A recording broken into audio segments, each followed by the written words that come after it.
మీరు దేనిని గూర్చి చింతపడొద్దు. మీకు ఏదన్నా చింత ఉంటే ఆ చింత యావత్తు నా మీద వెయ్యాలని పేతురు రాసినటువంటి మొదటి పత్రిక 5వ అధ్యాయము 6-7 వచనాల్లో చెప్పాడు. ఆయన మిమ్మల్ని గూర్చి చింతించుచున్నాడు గనుక మీ చింత మీ నెత్తినే పెట్టుకోండి అనలేదు. ఆయన మిమ్మల్ని గూర్చి చింతించుచున్నాడు గనుక మీ చింత యావత్తు ఆయన మీద వేయండి అన్నాడు. చూడు, పేతురు రాసిన మొదటి పత్రిక 5వ అధ్యాయము 6-7 వచనాలు ఒకసారి చూడండి. ఆయన మిమ్మల్ని గూర్చి చింతించుచున్నాడు గనుక మీ చింత యావత్తు ఆయన మీద వేయుడి. ఓకేనా? అంటే ఆయన మీ విషయంలో శ్రద్ధ కలిగి ఉన్నాడు, పట్టింపు కలిగి ఉన్నాడు, చింత కలిగి ఉన్నాడు. నీకేం కావాలో, ఎప్పుడు కావాలో, ఎలా కావాలో, ఎందుకు కావాలో, ఎంత కావాలో, ఏ విధంగా కావాలో మొత్తం ఆయనకు తెలుసు. అయితే నువ్వు దృష్టి పెట్టాల్సింది ఏంటంటే నీ సమస్యల మీద నువ్వు దృష్టి పెట్టొద్దు. ఉంటాయి, నా కళ్ళ ముందు ఉన్నాయి, నేను అనుభవిస్తున్నా, మరి దృష్టి పెట్టకపోతే ఎట్లా? ఓకే, నాకు తెలుసు ఆ సంగతి, అయినా సరే నువ్వు దృష్టి పెట్టొద్దు. నువ్వు దృష్టి పెట్టినంతసేపు అవి ఇంతింత అంతంత కొండల్లాగా మారిపోతాయి తప్ప అవి నీకు ఇంకా ఎక్కువ సమస్యలకే కారణమవుతాయి తప్ప పరిష్కారాలు కావు. దేవుడు చెప్తున్న చిన్న టెక్నిక్ ఏంటంటే జస్ట్ దృష్టి మళ్ళించు అంటున్నాడు. దృష్టి మళ్ళించు. నువ్వు ఎదుర్కొంటున్న ప్రతికూలతల వైపు మీరు చూడొద్దు, మీరు నాకెళ్ళి చూడండి అని మాట్లాడుతున్నాడు ఆయన. నా వైపు చూచి రక్షణ పొందండి, నా యొద్దకు వచ్చి విశ్రాంతి పొందండి, నన్ను విశ్వసించండి అని ప్రభువు మాట్లాడుతున్నాడు. సాతాను దృష్టిని ఏం చేశాడంటే దేవుని వైపు నుంచి పండు వైపు మళ్ళించినట్టు ఈరోజు మన దృష్టిని కూడా దేవుని వైపు నుంచి మనం ఎదుర్కొంటున్న పరిస్థితుల వైపుకి తరచు మళ్ళించడం అనేది జరుగుతుంది.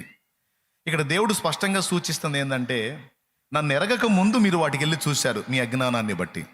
నన్ను ఎరిగిన తర్వాత, నేనేంటో తెలిసిన తర్వాత, నన్ను కలుసుకున్న తర్వాత మీ దృష్టి అలా మలచడానికి వీల్లేదు, మీరు నా వైపు చూడాలి అంటున్నాడు. దానికి నిరూపణగా అనేక వచనాలు బైబిల్లో రాయించి పెట్టాడు. అందులో ఒకటి ఇప్పుడు మీరు చదివింది. పేతురు రాసిన పత్రికలో చాలా స్పష్టంగా చెప్పాడు, ఆయన మిమ్మల్ని గూర్చి చింతించుచున్నాడు గనుక మీ చింత యావత్తు ఆయన మీద వేయండి. దేవుడు అహంకారాలను ఎదిరించి దీనులకు కృప చూపును, తగిన కాలమందు ఆయన మిమ్మల్ని హెచ్చించినట్లు ఆయన బలీయమైన చేతి కింద దీన మనస్కులై ఉండండి అన్నాడు.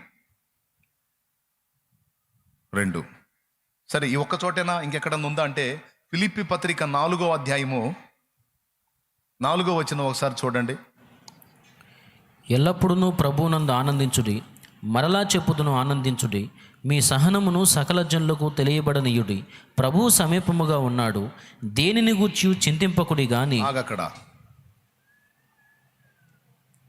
ఓకేనా? దేనిని గూర్చి చింతింపకుడి గాని, దేనిని గూర్చి చింతింపకుడి గాని, ప్రతి విషయములోనూ ప్రార్థనా విజ్ఞాపనముల చేత కృతజ్ఞతాపూర్వకముగా మీ విన్నపములు దేవునికి తెలియజేయండి. స్పష్టంగా 2 అంటే నీ దృష్టిని దాని మీద పెట్టొద్దు, దాన్ని డీల్ చేసే దేవుని మీద పెట్టు. చెప్పండి, మీరు చెప్పండి, నీ దృష్టి ఎటు పెట్టాలి? ఇప్పటిదాకా దేవుని ఎరగని వ్యక్తిగా నువ్వు సమస్యల మీద పెట్టావు, సతమతం అయ్యావు, మానసిక ఒత్తిడికి గురయ్యావు. ఇప్పుడు దేవుని దగ్గరికి వచ్చినా కూడా నువ్వు ఆ పరిస్థితుల్లో ఉండటానికి వీల్లేదు. దేవుని దగ్గరికి వచ్చిన తర్వాత నీ ఆలోచన విధానం మారాలి, నువ్వు ఆయన వైపు దృష్టి నిలపాలి. వాటిని గురించి మానసికంగా ఒత్తిడికి గురి కావటం అనే ప్రక్రియ చేయొద్దు. ఇక ఈ 2 వచనాలే కదా, ఇంకా చాలా ఉన్నాయి, చూపిస్తాను మీకు. యాకోబు రాసిన పత్రిక 5వ అధ్యాయం 13వ వచనం చూడు, అక్కడేముందో చూడు. మీలో ఎవరికైనా శ్రమ సంభవించినా అతడు ప్రార్థన చేయవలెను. చాలు. మీలో ఎవరికైనా శ్రమ సంభవించిందా, ఇబ్బంది కలిగిందా, అట్లయితే చింతపడద్దు. మరేం చేయమంటావు? ప్రార్థన చెయ్యి. అంటే దేవునికి వెళ్ళి చూడు, దేవుని వైపు చూడు, దేవుని దగ్గరికి వెళ్ళు, దేవునికి మొరపెట్టు, దేవుణ్ణి అడుగు. ముందేం చెప్పాడు? ఆయన మిమ్మల్ని గూర్చి చింతించుచున్నాడు కనుక మీ చింత యావత్తు. రైట్. 2వ వచనం ఏం చెప్తుంది? దేనిని గూర్చి చింతింపకుడి కానీ మీ విన్నపాలు కృతజ్ఞత పూర్వకంగా దేవుడికి తెలియజేయండి. ఇక్కడేమంటున్నాడు? మీలో ఎవరికైనా శ్రమ సంభవించిన అతడు ఏం చేయాలి? కూర్చొని ఏడవాలి, లేకపోతే పక్క వాళ్ళకి చెప్పి ఏడవాలి అన్నాడా? నో, ప్రార్థన చేయవలెను అన్నాడు. 3. 4వది సాక్షాత్తు యేసు ప్రభువే చెప్పాడు. మత్తయి సువార్త 6వ అధ్యాయంలో సాక్షాత్తు యేసు ప్రభు వారే ఇలాగూ మాట్లాడాడు. మత్తయి సువార్త 6వ అధ్యాయంలో, మీలో చింతించుట వలన ఎవడు తన ఎత్తు మూరడు ఎక్కువ చేసుకొనగలడు? చూడండి 27వ వచనం 6:27. మీలో నెవడు చింతించుట వలన తన ఎత్తు మూరడు ఎక్కువ చేసుకొనగలడు. అదిగో ఏమయ్యా, తెగ చింతపడిపోతున్నావు, తెగ దిగులు పడిపోతున్నావు, తెగ అల్లాడిపోతున్నావు. అలా చింతపడి అల్లాడిపోవటం వల్ల ఒక మూరడు ఏమన్నా ఎత్తు పెరుగుతావా? ఎత్తు పెరగటం కాదు కదా, అస్థిపంజరం అయిపోతావు, ఉన్నదంతా పోయి స్కెలిటన్ అయిపోతావు. ఆ పని చేయవాకని చెప్తున్నాడు. అడవి పువ్వులు ఎలాగ ఎదుగుచున్నావో మీకు తెలియదా? ఆకాశ పక్షులను చూడండి, అవి విత్తవు, కొయ్యవు, కొట్లలో కూర్చుకొనవు, దాచిపెట్టుకో, వాటికి బ్యాంకు బ్యాలెన్సులు లేవు. అయినా సరే మీ పరలోకపు తండ్రి ప్రతిరోజు వాటిని పోషిస్తానే ఉన్నాడు. మీరు అనేక పక్షుల కంటే, పిచ్చుకల కంటే శ్రేష్ఠులు కారా? మీకు నిశ్చయంగా ఆయన ఆహారం పెడతాడు కదా. మీరు ఎందుకు అలా కృంగిపోతున్నారు? ఎందుకు అలా వేదన పడుతున్నారు? ఏమి తిందుమా, ఏమి త్రాగుదుమా, ఏమి ధరించుకుందుమా అని ఎందుకు మీ దృష్టి ఎప్పుడు వాటి మీదే ఉంటుంది? మిమ్మల్ని భూమి మీదకి పంపించిన నేను మీకు కావలసిన సమస్తాన్ని కూడా నెరవేర్చగలనని మీరు ఎందుకు నమ్మలేకపోతున్నారు అని అడుగుతున్నాడు. ఇప్పుడు నేను చూపించిన 4 వచనాలు. ఒక చోట ఏమన్నాడు? ఫస్ట్ది ఏమన్నాడు? ఆయన మిమ్మల్ని గూర్చి కనుక మీ చింత యావత్తు మీ నెత్తిన పెట్టుకోండి, లేదు ఆయన మీద వేయండి. రెండోది దేనిని గూర్చి? ప్రతిదీ రైట్, 2. మూడోది నీళ్ళు ఎవరికైనా శ్రమ సంభవించిన అతడు రైట్. 4వది చింతించటం వల్ల మీలో ఎవడు తన ఎత్తుని మూరెడు ఎక్కువ చేసుకుంటాడు? తరిగిపోవటమే తప్ప చింత వల్ల పెరగదు కదా. రోగం రావటం తప్ప రోగం స్వస్థత పొందదు కదా, విచారపడే కొద్దీ. ఇలాగా అనేక వచనాలు బైబిల్లో స్పష్టంగా రాయించాడు. ఈ ఒక్క చోటే కాదు, చాలా చోట్ల ఈ విషయాలు ప్రస్తావించబడ్డాయి. ఇవన్నీ మనకి ఏం బోధిస్తున్నాయంటే, మీరందరూ ఎవరికి తగ్గ సమస్యలో వాళ్ళు ఉన్నారు.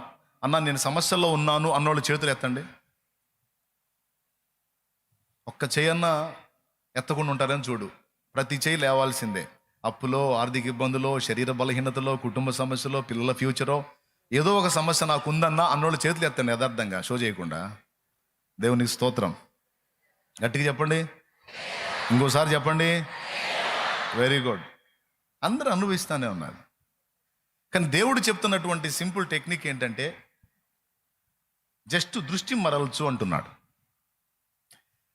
దృష్టి మరలిస్తే ఏం జరిగిద్ది అంటే, వాటి సంగతి నేను చూసుకుంటాను అంటున్నాడు. నువ్వు నీ దృష్టి నా మీద పెట్టు, ఇక వాటి సంగతిని నువ్వు పట్టించుకోవద్దు. అవి ఎలా డీల్ చేయాలో నేను చూసుకుంటా. నేను నీ కార్యాల్లోనికి ప్రవేశించున్నట్లు, నీ పరిస్థితుల్లోకి నేను ఎంటర్ అవునట్లు నువ్వు ముందు నాలోనికి ప్రవేశించు అంటున్నాడు ఆయన. ఏమన్నా అర్థమైతే ధన్యులే మీరు. నీవు నా వైపు చూడనంత వరకు, నా ఆలోచనల్లోకి నువ్వు రానంత వరకు, నీవు నన్ను టచ్ చేయనంత వరకు నీ కార్యాలను నేను టచ్ చేయడానికి కుదరదు. అర్థమైందా? ఊబిలో నుండి నేను నిన్ను లాగునట్లు, నా చేయి చాపబడి ఉంది, ఇట్రా మోకాళ్ళే. ఇప్పుడు ఊబిలో నుంచి నేను నిన్ను లాగునట్లు ఇప్పుడు నువ్వు నాకేం చేయాల్సి ఉంది? నీ చేతిని అందించాల్సి ఉంది. ఎప్పుడైతే నువ్వు నీ చేతిని నాకు అందిస్తావో అప్పుడు మాత్రమే నేను నిన్ను లేవనెత్తగలుగుతాను. నీవు నా చేతిని అందుకోకుండా, నా వైపు చూడకుండా, నూతిలో నువ్వు అన్ని దిక్కుల్లో చూసి తిరిగినా నువ్వు బయటికి రాలేవు. నీవు దృష్టి నా మీద నిలిపితేనే నేను నిన్ను బయటికి తీసుకురాగలనని ఆయన మాట్లాడుతున్నాను. ఏమైనా అర్థమైందని నేను చెప్పింది? అంటే ఇప్పుడు ఏందన్నా నువ్వు చెప్పేది? అంటే దేవుడికి వెళ్ళి చూసి దేవుడి కోసం దేవుడికి ప్రార్థన చేయటం అంతే కదా నువ్వు చెప్పేది? అంత మాత్రమే కాదు, అసలు సంగతి ఇంకొకటి ఉంది.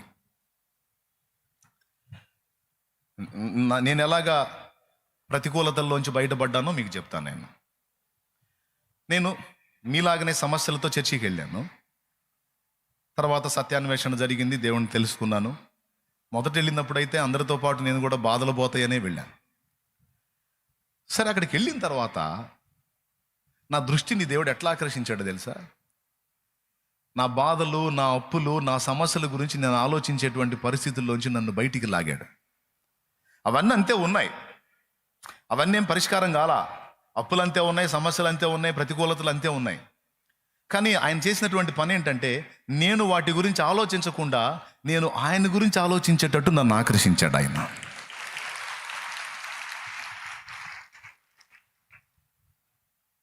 ఆయన మాటలు వింటాం, ఆయన పాటలు వింటాం, ఆయన పరిశుద్ధులతో కూర్చొని ఆయన ఆరాధించటం.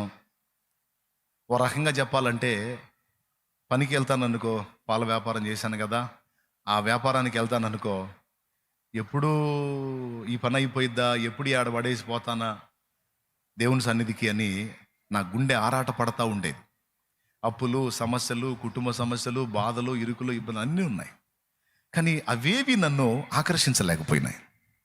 అప్పటిదాకా వాటితో సతమతమైపోయిన నేను వాటిని డీల్ చేసుకోవటం అనేది వదిలిపెట్టి దేవుని పని ఎలాగూ చేయాలి, దేవుని సత్యం లోకానికి ఎలా చాటాలి, 4 ఆత్మల్ని క్రీస్తు కొరకు ఎలా సంపాదించాలనే మైండ్కి వచ్చేసా.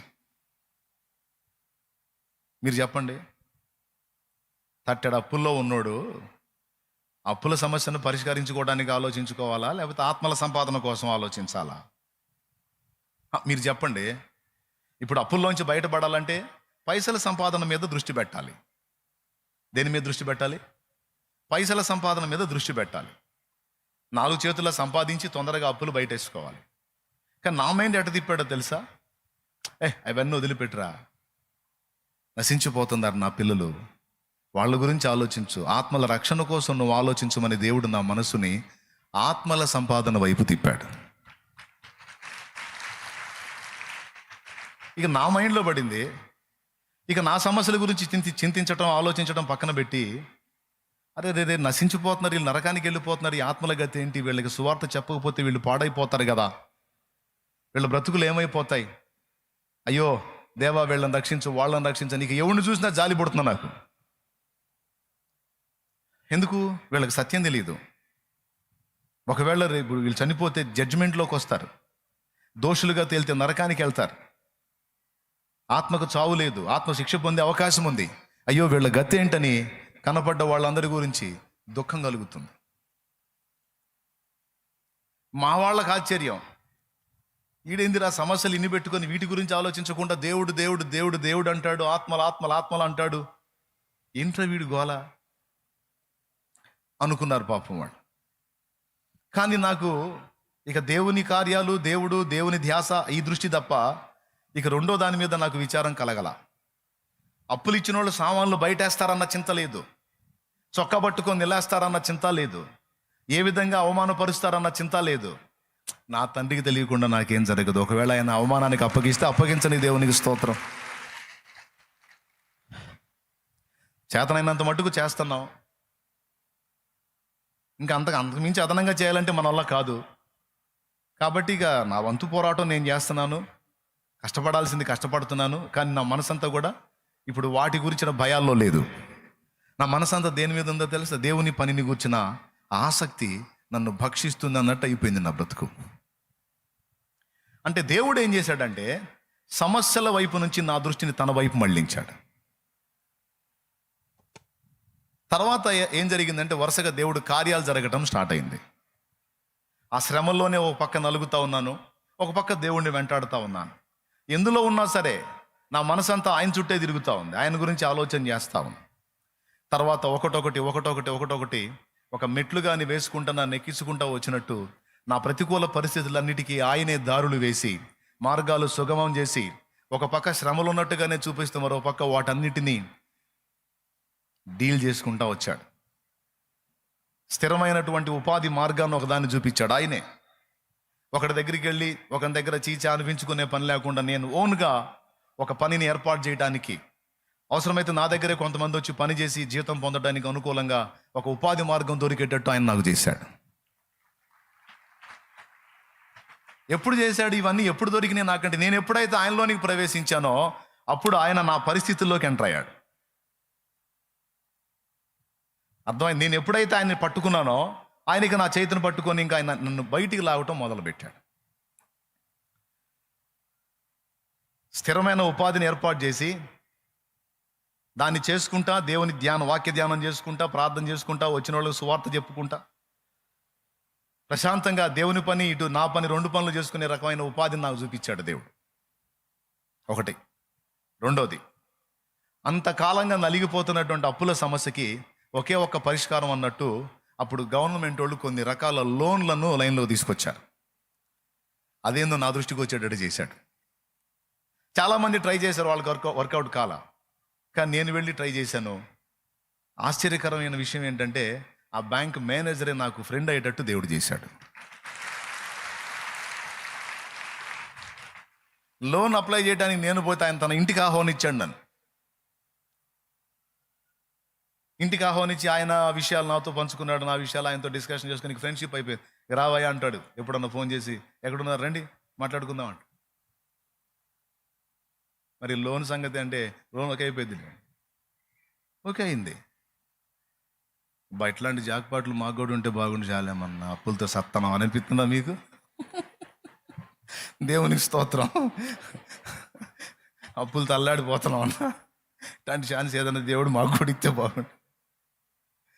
పెట్టండి మీరు కూడా దృష్టి. ఎటు పెట్టాలి? ఆయన మీద పెట్టాలి. ట్రై చేయండి, దారిలో ఎందుకు దొరకవచ్చు చూద్దాం. ఒక పక్కేమో ఒక దగ్గరికి వెళ్ళే పరిస్థితి లేకుండా ఒక స్థిరమైన ఉపాధిని నేను నా ఫ్యామిలీ కలిసి చేసి ఇంకా నలుగురిని పెట్టుకొని పని చేపించి వాళ్ళకు కూడా ఉపాధి కల్పించేటట్లు అవకాశం ఇచ్చాడు. ఇదంతా నేనేదో పక్క ప్లాన్ చేసుకుని వెతికి దాని గురించి ఆలోచించి చించి సాధించింది కాదు. అన్నీ పక్కన పెట్టి అటు చూసా, ఎటు ఒక్క దెబ్బలో అప్పులన్నీ పోయేటట్టు చేశాడు. కొంతమంది అయితే అప్పు కట్టడానికి పోతే సగం డబ్బులు వదిలేసి ఇంటి కాగితాలు ఇచ్చేశారు. మా ఇంటి కాగితాలు తాకట్టు ఉన్నాయి, చర్చి కాగితాలు. ఇల్లే చర్చి అయిపోయిందిలే, వాళ్ళకి డబ్బులు కట్టాలి. అన్ని అప్పులన్నీ అయిపోయినాయి. ఒక 60,000 వాళ్ళకి కట్టాల్సింది. 60,000 కింద కాగితాలు ఉన్నాయి. నా దగ్గర 25,000 మిగిలింది. ప్రార్థన చేసుకొని ఆ 25 తీసుకొని పోయా. ఎందుకంటే ఈ 25 కట్టించుకోండి, మిగిలిన తర్వాత నేను కట్టి తీసుకుంటాను, కొంచెం గడువు ఇవ్వండి అని అడుగుదామని పోయినా. ఆడికి వెళ్ళిన తర్వాత పాపం నాకు అప్పించిన నాకు వెళ్ళి చూసింది. డబ్బులు తెచ్చావా అంది. జేబులో ఉన్న 25,000 తీసి ముందు పెట్టి చూసి లెక్కేసుకుని, ఇంకేం లేవా అంది. అయ్యా అన్న.